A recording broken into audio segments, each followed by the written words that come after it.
Alright, now we're going to start covering off-board artillery missions and how they work. Now, an off-board artillery mission is going to be listed down in your scenario booklet under your order of battle. It's going to look something like this, like I've got on screen, 2 times off-board artillery mission, and then it'll have in parentheses the firepower of the fire mission itself. Now, just like onboard mortars, these can be called in by good order leaders, scouts, or advisors. Now, to start the fire mission itself, you're going to start by having an eligible unit place the spotting round within its line of sight. So we have a German leader here. Obviously, he can call in an off-board artillery mission. So he's going to place his spotting round somewhere within his line of sight that he can see.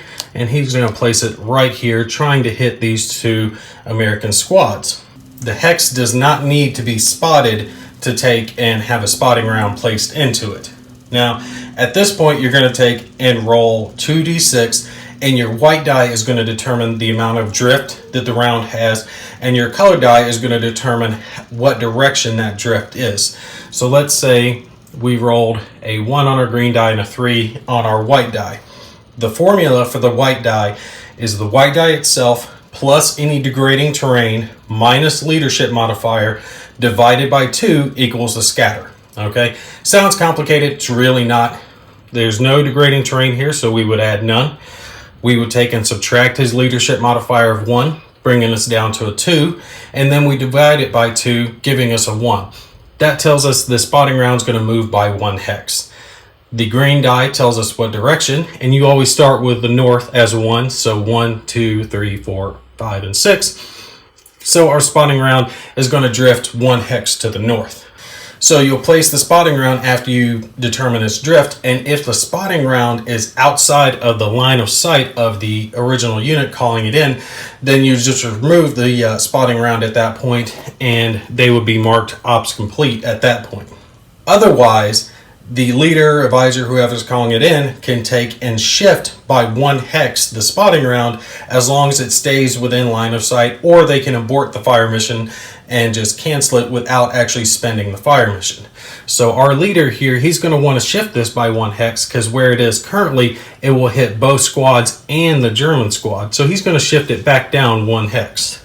Now is the time when you will take and replace the spotting round with a fired for effect marker instead. And when you do that, that's when you actually spend the fire mission itself. When you do this, the fire mission goes off and it's going to attack with its designated firepower, the hex itself, and the 6 surrounding hexes. So these 6 surrounding hexes would be hit with a 5 firepower attack, and that would include enemy and friendly units.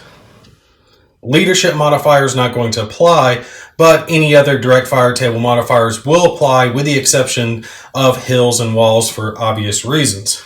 Now, just like the onboard mortars, this fire for effect marker is going to stay for the remainder of the turn. It's going to hit units that take and enter in later, including the 6 surrounding hexes, and it's going to be considered degrading terrain. There are some limitations when it comes to calling in off-board artillery. You can only do it normally once per turn unless the scenario notes it otherwise, unless you have 2 separate formations that each have their own fire missions. If Formation Unit A has a set of fire missions and Formation Unit B has a set of fire missions, they could each call in 1 fire mission on the same turn.